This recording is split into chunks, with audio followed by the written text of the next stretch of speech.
What about her friend 6 years ago? Did you murder her too? And he said, not only that, I used the same knife.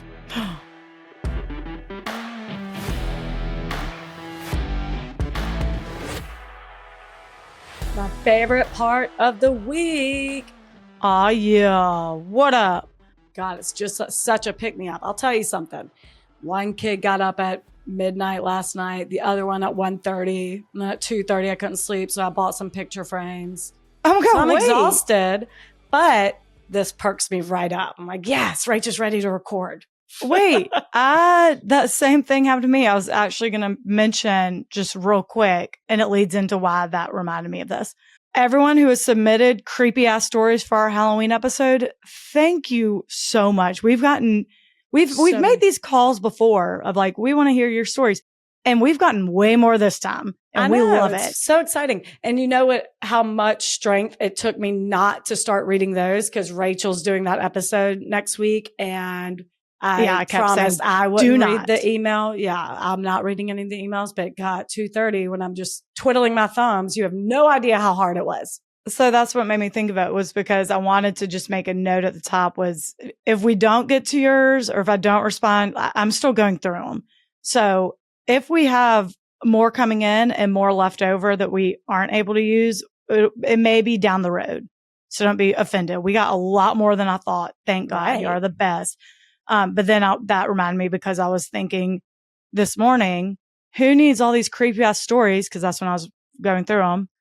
When you can have a young child, a little girl staring at you at 3 a.m. trying to wake you up in the darkness of the night. Who needs this creepy shit?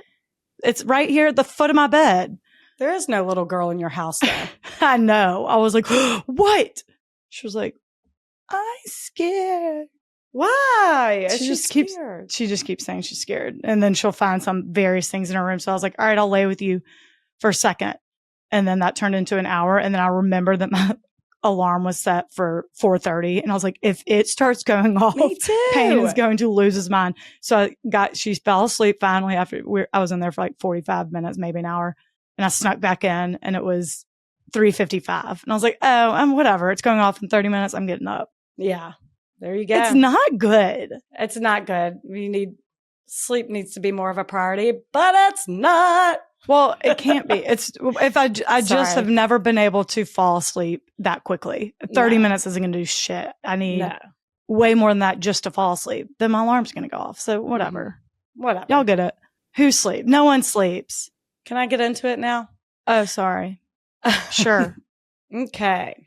So, like we mentioned last week, Rebecca, wanted us to focus on Halloween or crimes that took place on Halloween.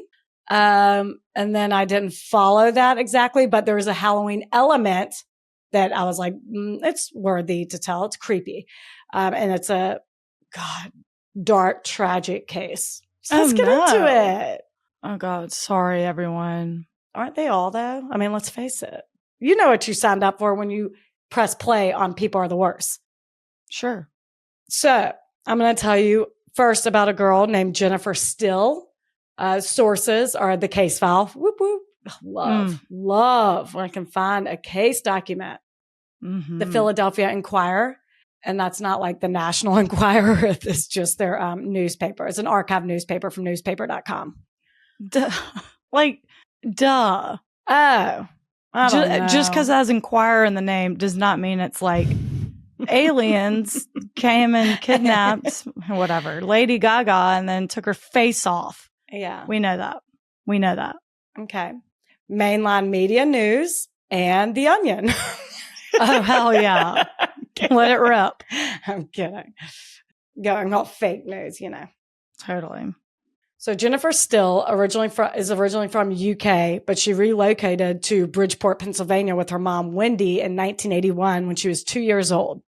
Wendy was a single mom and they had family there, so she wanted Jennifer to grow up around them. And right off the bat, Jennifer was dealt some pretty tough cards. She was born with a cleft lip and pretty bad scoliosis that would ultimately result in her having several surgeries throughout her childhood and teenage years. And I mean like spinal surgery at 3 months old. Oh my God. It's petrifying. Oh, I hate that. But she was such a freaking cute baby. And while the cleft lip was repaired, kids are assholes. Oh, God. And she was often bullied in school because of it. Even the non-asshole kids may be like, hey, what's that scar? Not meaning to be assholes, but it would make any young girl feel insecure. So she had a tough time fitting in, and she was very shy. That seemed to be everyone's kind of main takeaway being interviewed, that she was very sweet, but very quiet. And, you know, if I'm being teased at school, I would be timid too. Sure. She went to Marion High School and was in the grade below Kobe Bryant. So at the same high school? There you go. So fun fact for you. Yeah. He was class of 96. She was class of 97. Oh, I love that. Mm-hmm. Kobe. She was an aspiring poet and eventually found her group through her love of playing Dungeons and Dragons. Mm-hmm. And for those who don't know, which I don't really either, but I Googled, the description is Dungeons and Dragons is interactive storytelling. Players gather together in one room to take part in an imaginary adventure that often involves exploring a castle or a dungeon, defeating monsters, and discovering treasure. However, now you can play virtually. Right. I can't imagine how many people are listening right now. Like, duh. No, I know, duh. But I know very well known. It's a very well known game. These two. Right. I just don't know exactly the premise of it. Like, I thought there was a winner and a loser. It's not like that at all. Oh, okay. You're just creating a story. A world. Okay. Yeah. Jennifer's best friend, Elizabeth, said it was her way to escape her insecurities. Makes sense. Any, virtual alternative world is a great escape for everyday life. Mine's Bravo. Oh, totally. I love to watch old women get drunk and cry about friendships. Old women, young men. What are you talking about? Have you seen Vanderpump Rules? Their guys are crying far more than the girls. No, that's exactly right. I know. Those drunk tears are... The Dramotions are thriving on Bravo, and I'm here for it. In every aspect. And even in the confessionals when they're seemingly sober, they double down on those drunk tears. I'm like, why can't y'all go on camera and be like, I'm so embarrassed? No, I wonder why. I mean, producers are like, no, you have to double down. You got to tell a story. Yeah, no, you have to double down on the fact that someone from across the party gave you a side eye and you burst into tears. Yeah. Though you're recapping it 10 months later. You still have to be affected by it. Yes. Beautiful. Beautiful work. God. After graduating, she really seemed to find her way. She was becoming more confident. She met a guy named Kevin who she saw herself marrying, and they eventually got an apartment together just 5 minutes away from her mom. So things were really looking up. Oh, good. Wait, did she meet him through D&D? No, but he does play. Oh, okay. Actually, for all I know, they did meet that way. I have no idea. But that's another thing I don't know if it's people playing together. I think it is. Yeah. You can meet someone on. Yeah. Okay. There's a little bit of that in this.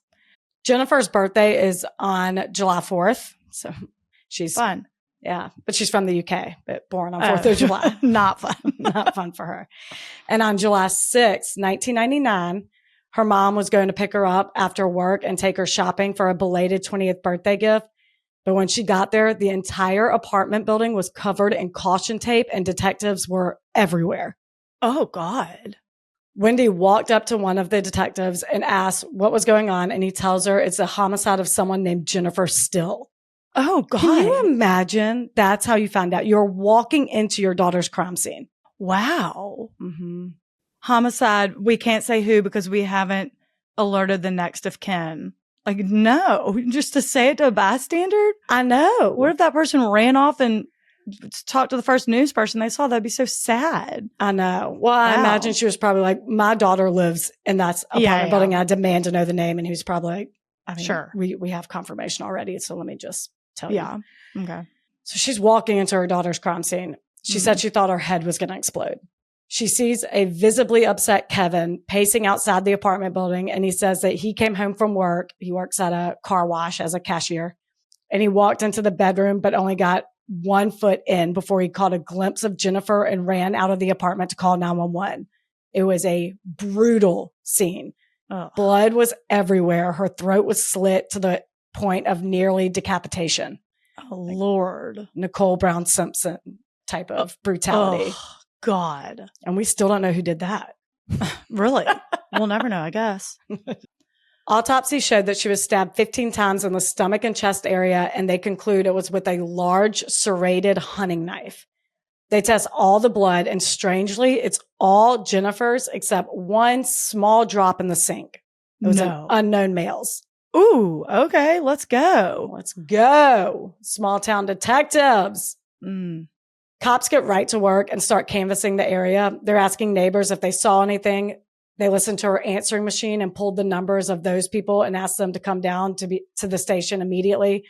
Obviously, at this point, Kevin is number one suspect. Detectives said that they don't love the way he's pacing out in front of the building. It gave off a nervous vibe to them. To me, I don't think I'd be able to sit still either, to be honest. I think I would. Certainly not inside the apartment. No, outside. He was just no, I pacing know. around. I'm saying, so that makes sense to me that he'd be outside pacing. Like, would they want him to do sit on the couch? No, sit on the curb and cry. Oh, okay. Sure. I think I'd be frantically pacing around. I know. I'd be like trying to wake up from this nightmare that I'm in, but whatever. I've never seen anyone minutes after discovering a vicious murder. So I don't know. Maybe it is weird. Don't know.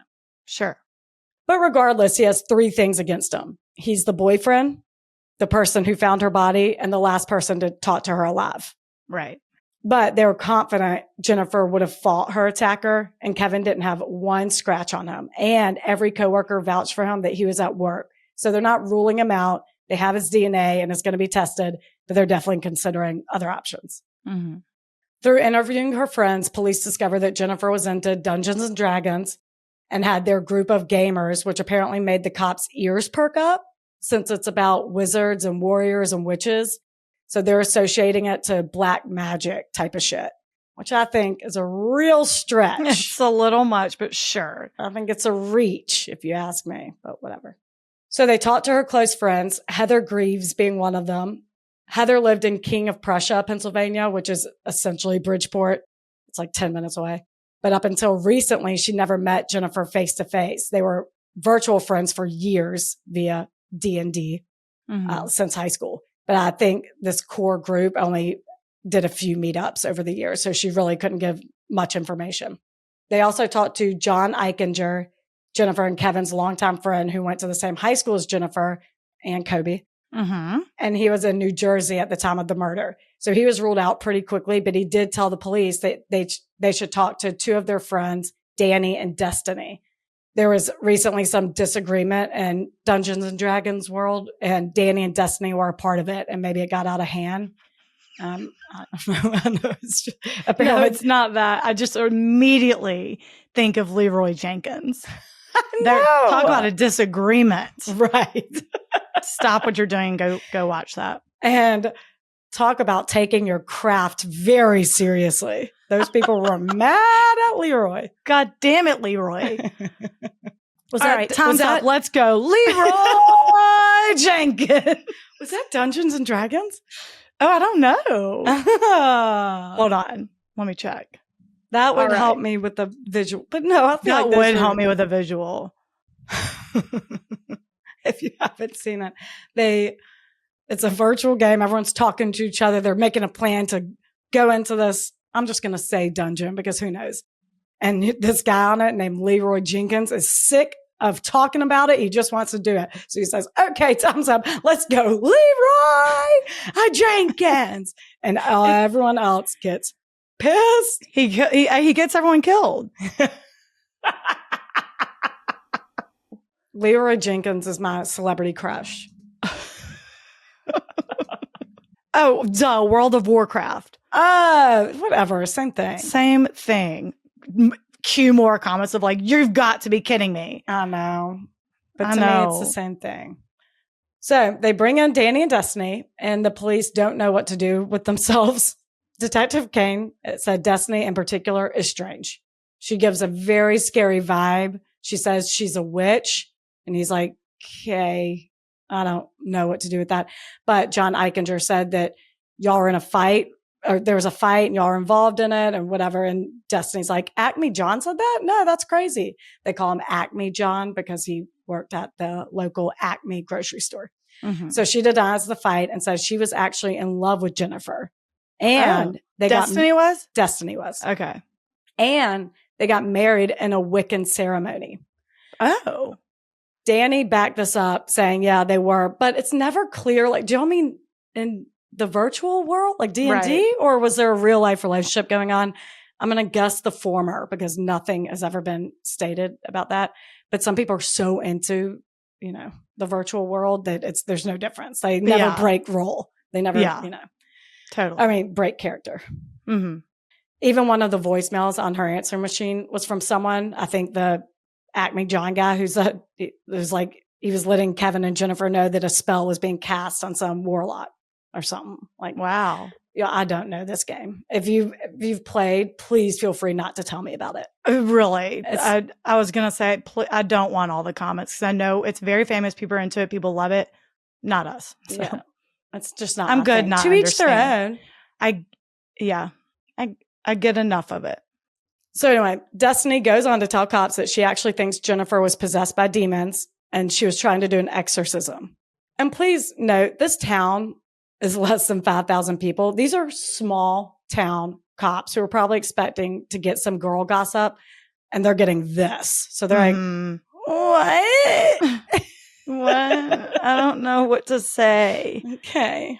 And then she says, not only that, but it's so weird. I just had a dream that I stabbed Jennifer to death.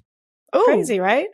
And I couldn't get the blood out of my clothes and it was a big mess. And she's like going into details and like, yeah, that's weird. Do you mind if we get y'all's DNA real quick? So her and Danny both give their DNA. So now they put Destiny as suspect number 1. And while we're waiting on results, it hits news that Jennifer was a Satanist and into black magic, which her mom says is complete garbage.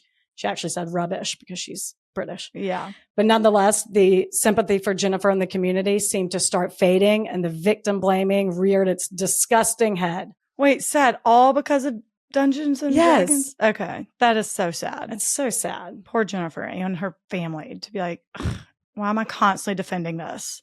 Right. Her single mom. Get out of here. Mm-hmm. Wendy remembers being in the grocery store and seeing a newspaper on the counter with Jennifer's face on it and hearing the customer in front of her talking shit about Jennifer to the clerk. Oh, did she pop her on the side of the face? No, she did step in though and said, that's my daughter and I'm going to have to bury her in a few days. And then she abandoned her grocery cart and left the store. Oh my God. Mm-hmm. Ooh, that was better than popping her in the face. Yeah. For sure. Oh my God. That customer left. Oh, like, God. Oh God. Head and hands, I'm sure. Yeah. I hope. So DNA results come back. Destiny nor Danny were a match to the blood in the crime scene, nor was Jennifer's boyfriend, Kevin. A huge relief for him because it was only a small amount of blood. It could have easily been him from shaving or something. He lived there for months. That's true. Oof. So he was probably like, shit, this better not be mine. But it wasn't his. So back to square one. They are re-interviewing everyone, retesting anyone they miss. Everything is coming up to a dead end. And so there it sat for years. 0 leads, and it eventually went cold. Is there CODIS yet? Where are we, 99? We're in 99. I guess if there was, nothing came up. Yeah. Her friends and Kevin had to move on with their lives, and detectives would simply remember it as the most brutal case they've ever seen. That is until March 25th, 2005. 6 years later. 6 years later, 65-year-old father George Greaves walked into his 27-year-old daughter Heather's house and found her in the kitchen with several stab wounds. This is the same Heather Greaves and Jennifer's Dungeons and Dragons group. Oh, the one that they first talked to was like, I never really met her. Yeah, but we've been friends for years via online. Yeah. They met I think they met a couple of times, but that's it. Yeah. She was lying on the kitchen floor, blood everywhere. Very similar to Jennifer. She had been stabbed several times and her throat was slit. Whoa. He ran over to her, George did, cradled her head and called her name, but he knew she was gone. Oh God, seeing his interview, lip quivering the entire. Oh no. I'm like, you are a sweet man. Oh. He calls 911 and within minutes, 9 cop cars show up. This is King of Prussia? Yeah, / Bridgeport. Also. Right. As I mentioned before, Heather was 27 years old, living in King of Prussia, Pennsylvania. Mhm. And since her friend Jennifer's murder 6 years prior, she had 2 little girls, Melody, who's 6, Avery, who's 3, and she wasn't with their father at the time of their murder. It was actually 2 men she had her daughters with. Melody's father, I think, was fine, good. But apparently Avery's father, she had issues with. He allegedly wouldn't pay child support. It was an ongoing battle. Now, Heather did have a pretty serious boyfriend, Chris, but her and her daughters lived with her dad, George, and her sister, Lisa, who's 23. So police get to the scene and they're canvassing the neighborhood, and a neighbor tells them she was outside and saw a guy leaving Heather's house with what she assumed to be red paint on his hands. Oh, No wow. paint. Never paint. Wow. Mm-mm. No. Literally It- caught red-handed. Yeah. But not, because then what happens? Well, she actually waved to him. Remember, this is a small town. She actually waved to him because she kind of knew him. She knew him from the grocery store. Acme John, she says. Stop. Everyone called him that. I mean, really? So he was Everyone around town. He worked at She the literally grocery said, store. I only know him as Acme John. And Oh the my detectives God. are like, what the hell did you just say? They're like, we know Acme John. Yeah. Holy shit. So they bring him in and he, of course, denies it. And they cut the bullshit really early and tell him that they have a witness who saw him walking out of the house covered in blood. And he said, no, there's no way that's true. She's mistaken. I'm like, okay, well, there's blood in the driveway. So we'll just test it and see how true it is. Which, by the way, was a complete lie. There was no blood in the driveway. They just rolled the dice with that one. Sure. But cops get to lie to monsters here. So that's what they did. And it worked because he burst into tears and yelled that he did it and the floodgates were open. Oh, damn. And I say burst into tears and big fat air quotes because this guy has zero remorse. He's a monster. You'll see.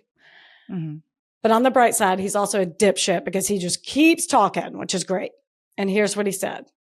He said he was in love with Heather and wanted to be with her. She didn't want to be with him and told him repeatedly she saw him as a good friend, but nothing more. He seemed to accept this, so they continued hanging out. He knew her boyfriend, Chris. He knew her daughters, her family. He was even trying to date other people on Match.com.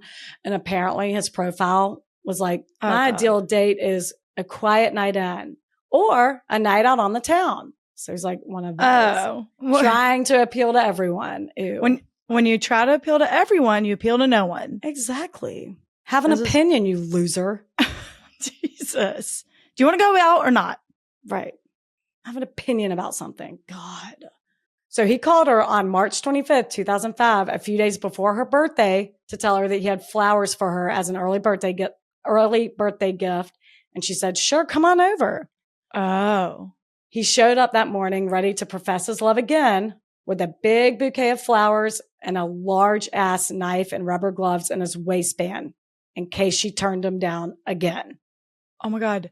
This is what happened. That's how he got into Jennifer's house, isn't it? You won't say, yeah. Because she was found right after her birthday. I know. Oh my God.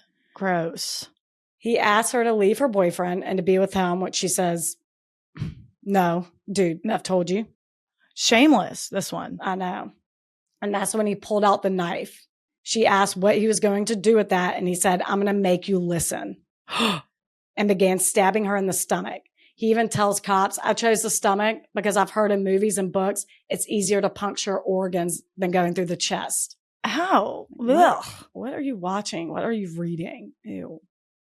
Now, you're one to talk. I'm one to talk too, but I'm just going to point out the obvious. It is. Let me look at your Google search history. Oh, God. It'd be so incriminating in any murder investigation. So I'd watch your mouth. I'd watch your mouth. All right. Mm-hmm. All right. Yeah. Don't want to defend this guy, but we ain't then want why to talk. are you? Then why are you? I don't know. Had to be said because I know 90% of the people listening thought the same thing. I got you. I see you. Heather's daughter, Melody, was with her dad that weekend, but Avery was in the room and Heather yelled for her to run and call 911 and she ran into her room. Oh, Avery. He drops Heather and starts going towards the back of the house. And that's when Heather's 23-year-old sister, Lisa, comes out of the bathroom. Oh. This took John by surprise because he didn't think anyone else was home. So she comes out of the bathroom to see this very bloody man staring at her and immediately makes a break for it and runs back into the bathroom, but he catches the door as it's closing. Oh, no. He forces his way in and stabs her 35 times. In the middle of this, he realizes this may actually be a good thing that Lisa's here because he can make her look like the target, therefore throwing off police because he has no ties to Lisa, which I'm like, that's creepy. 35 times is so personal, such a crime of passion move. So to be able to do that to someone you hardly know is beyond. Yeah. So he makes his way back to the kitchen to overkill Heather. Notice he cut himself, so he washed his hands in the sink and did his best to get all of his blood out of the crime scene. Before leaving, he cut open Lisa's shirt again to make it appear that she was the target and confuse police. Then he left.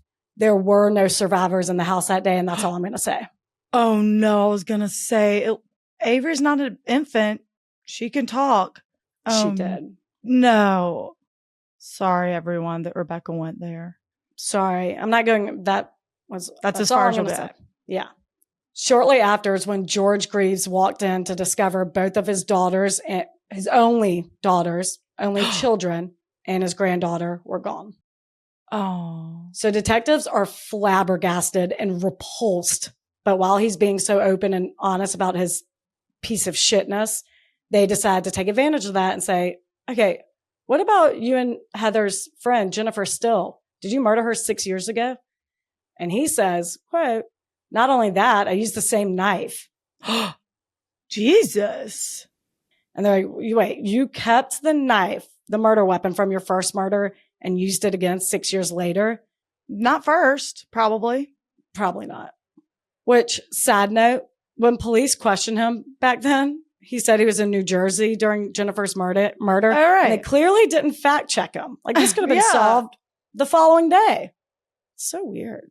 And I don't know exactly where this place is, but a lot of that, you can be in New Jersey for an hour. Come right back. It's an hour and a half away. There. Yeah, you're not there all day. You don't have to be there all day. It's right there. Right. So maybe his town, where he's from originally, or where, I think it's Summers Point, New Jersey. I think it's like an hour and a half away from Bridgeport. So yeah. Sure. He could have been in New Jersey for a second. Mm-hmm. But I'm like, y'all didn't collect his DNA? I thought you were getting all their friends. I don't know. Right. So did it match the little drop in the sink? It did. Oh, hell. But they hadn't gotten it there yet. Right. So okay. Sorry, first, Jennifer's story was the exact same as Heather's. He was in love with her, went to her apartment, asked her to leave Kevin, and Jennifer said that she was happy and she was sorry, but she didn't see him that way. Then she put her hand on his shoulder to console him, and he tells police he snapped. Ugh. He said, I couldn't believe she was doing that to me. And directly from the police report, he said, you're ripping my heart out, and now you're getting close to me. When she put her hand on my shoulder, I turned around and I stabbed her in the stomach. After I stabbed her the first time, she stepped back but didn't fall. Her blood splattered out at me. I lunged at her. I just kept stabbing her. I slit her throat as she slid down the wall. I let her body weight cut her throat against the knife. Ew. This guy's a dweeb. No one wants to date you. Get the hell over it. You're a loser. Oh, God. And while this confession is shocking, they need something more. Like, he could be lying for notoriety. He seems awfully proud of himself, after all. Mm-hmm. So they asked what clothes he wore. Like, what did you do with them? And he said, oh, after I killed her, I put the bloody clothes, the bloody rubber gloves, and the knife in a cooler to store it. He then goes on to tell them that every year on Halloween, he puts them back on, hangs the bloody knife around his neck, and passes out candy while wearing the scream mask. No, he does not. Ew. Ew. Oh, God. And everyone just thinks it's fake blood, I'm sure. Bloody passing blood candy to kids. Rubber glove, getting candy out, putting it in kids' bags. If you were trick-or-treating in the Bridgeport area in 1999 to 2005, your candy has crucial DNA on it, and you're all being charged with tampering with evidence. Oh, my God. Can you Don't worry, you're Susie, not. Susie, you know the guy who dresses up as a scream killer who smells like ass? Well, he's got Kit Kats this year. Ew. Ew. Oh, my God. Can you imagine that? This creep. That is so scary. So they go to his house, they find the cooler, and sure enough, there's everything he said, including the scream mask placed on top. Jeez. So they charge him right then and there. Let's get this monster off the streets. October 2005, he waived his right to a jury trial and didn't contest his guilt before a judge. He did have a sentencing trial before a jury, though. And throughout the trial, he would turn around to Jennifer's mother and George Greaves and laugh. Are you serious? Yes. Oh, it would be so easy to be a judge in this. Oh my God. How bad they must want you dead. Oh my God. So his defense, oh my God, is stupid. His defense was pretty much that Jennifer Still's murder was around the time his father was diagnosed with Alzheimer's, and they were very close. So he was devastated. Next. Fuck off. Next. And 6 years later, at the time of the other murders, was around the time his dad was moved to hospice. So this triggered him. Oh. Next. Then by all means, kill a child. I mean, no, your dad might pass away. Murder 4 people. You've earned it.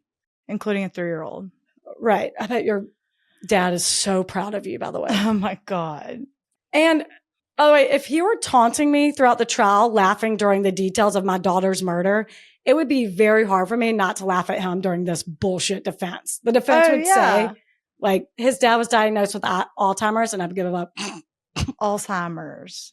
You're saying Alzheimer's. Alzheimer's. I can't. But regardless, it'd be amazing to hear them laugh during that. To be clear, not at his dad. It's a terrible, terrible disease. But just to get them all riled up in those shackles would be pretty crucial to my own healing process. Yes. So I would have to do that. Oh my God. I'd do it up big too. Again, not laughing at his dad. It is a sad disease, of course. But just to get them all mad. George Costanza in the airport style. Have a nice life sentence, that is. But you are in the shackles, Blanche. You are. Luckily, the court did not allow this to be an excuse, and he was found guilty on all counts and was sentenced to life in prison without parole for Jennifer's murder and was given 3 death penalties for Avery, Heather, and Lisa. Oh, wow. Mm-hmm. Their families gave the victim impact statements. Wendy got up there and talked about how he took away all future generations of their family because Jennifer was an only child. And said she now just hopes to live long enough to see executioners put a needle in his arm. Oh, damn. Yes. Damn, bitch. George Greaves explained how he told his other granddaughter, Melody. Oh my God, Melody. He explained that he told her that the Lord had a great need for extra angels in heaven. So her mother, sister, and aunt took the part. But as she gets older, he's going to have to reveal the true horrific details, and says with his voice quivering, it will be another day of many tears for both of us. Oh no. Oh my God. I almost didn't get through that. Woo! Oh, Melody, I forgot. So she wasn't there, and her mom and her little sister. And how old is she now? She was very close. Have we checked on her? I tried to look her up, be in her 30s. Too hard. Yeah, she's 20, I think. Wait, let me think. She was 6. Yeah, she was 6 in 2005. Oh, this was in 2005, right? So, I'm thinking of 99. So she was born in 99, so she'd be 25. Yeah, 25. Wow. The court granted George custody of Melody, which he said he really needed. She gave him purpose. George. John Eichinger has tried several appeals to overturn his death sentence, all of which have failed. Probably because you laughed at the victim's family, you piece of shit. Right. District Attorney Bruce Castor said, nah, this case is the perfect case for the death penalty, and says if anyone deserves to die, it is John Eichinger. So John turned to the U.S. Supreme Court to hear his petition, and they refused to hear it. No, they don't hear allegations. What? They don't do that. They hear like less than 1% of the people that try this. This guy, they're like, please get the fuck out. They did release a statement saying his allegation that he didn't receive a fair sentence is nonsense. I mean, give me a break. Shortly after this failed attempt, Department of Corrections Acting Secretary George Little signed a notice of execution setting March 7th, 2023 as his execution date, but it's since been reprieved or postponed. It hasn't happened yet. So I don't know why, or TBD. Okay. Well, he's rotting in jail. That's I guess fine for now. Damn sure he's rotting in jail and will never get out. And he's a child killer, so he's getting the worst of it, I hope. Yeah, totally. And he's young enough. That is my horrific story of holy shit. That piece of shit. Ew. The passing out candy is disgusting. Isn't that like the creepiest? Because you heard someone in Bridgeport was like, I remember it was an annual thing, dress up as a scream killer. Now, well, so I mean, even a town of 500, you don't like everyone goes to all the houses. 5,000, even more so towards my point.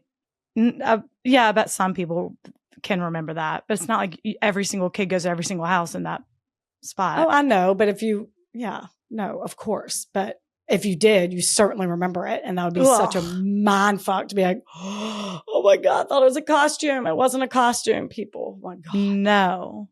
Oof. I initially wanted to do Zach Russell Moyer. He killed his neighbor with a chainsaw and knife while wearing a scream mask. Then one of the victim's family members who helped put Moyer in jail looked out her window one day, and Moyer's dad was staring at her through the window, waving with the scream mask. Stop it. How fucked up is that? But that's pretty much all there is. And now and he got put in jail for like harassment, but there's not much more on it. So I couldn't do a full story on it, but I was like, I'm going to at least mention it here because that's insane. Oh my God. It's so gross. Why is a scream mask so creepy? It just puts you right there. It is so scary. Patrons: Chastity, Kelsey, Desiree, Katerina. Just leave it. Keep going. Go on. Katerina, I bet. But it could be Katerina. But maybe it is Katerina. It's because I've botched every single name and I've had to redo it a lot. So I'm just going to keep this version because I can't get it right. Andrea, Debbie, Gracie, Veronica, Gemma. Thanks, y'all. Welcome. Thank you. Thank you. Bonus stuff's coming. Patron gifts coming. I swear, y'all. It's really hard to keep up. Custom shout outs. One's from Jason. Rachel and Rebecca, you are the best. These criminals are the worst. No, we agree. Want to shout out my amazing wife, Sarah. She too loves your show. R&R. Thank you for bringing comedic life to these dark cases. It's what separates you from the others. Thank you. Oh, wow. Thank you. That is so nice. That is nice. Then another one from Aaron and Kendall. Shout out to Amanda, my sister, Kendall's sister-in-law. While Kendall's yet to meet you, and it's been years since I've seen you, I wanted to let you know you're still the mayor of, you're still the mayor of Whore Island to me. Oh. And if you're still not listening to People Are the Worst, you are the worst. Oh, I hate to agree, but I mean, listen, come on. She said what she said. Whore Island. Whore Island. Yikes. Thank you so much. Thank you for joining. Y'all are the best. People Are the Worst. Next week's Halloween. Ooh. And there's still time, really. Keep submitting them. But be available for questions. I may email back and have questions. Again, if I don't get to yours, we'll probably save it for another episode. We got a lot. Y'all rock. Love it. Y'all rock. Thank y'all. Thank you. Bye. Bye.